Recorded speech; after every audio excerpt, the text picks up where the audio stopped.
Okay, basta open-minded ka lang.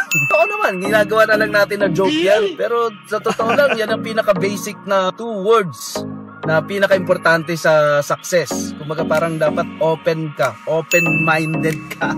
Kasi kung di ka lang naman open dos, hindi bukas ang isipan mo para sa mga bagong idea. Tip din, huwag mo lang pakinggan yung mga tao na mga nagda-down o nagde-negative or kumukontra sa'yo. Kasi kung sino pa yung mga tao na kumukontra at nagde-negative sa'yo, sila din yung mga hirap din sa buhay. Di ba? Nakaka-visit, di ba? Katip ng mga follower natin na nag-hustle na para sa pangarap nila. So, focus ka sa sarili mong focus ka sa sarili mong growth. Don't ever compare yourself sa ibang tao. Bakit may mabilis, bakit may mabagal, or huwag ka mag-compare. Focus ka lang sa sarili mong growth.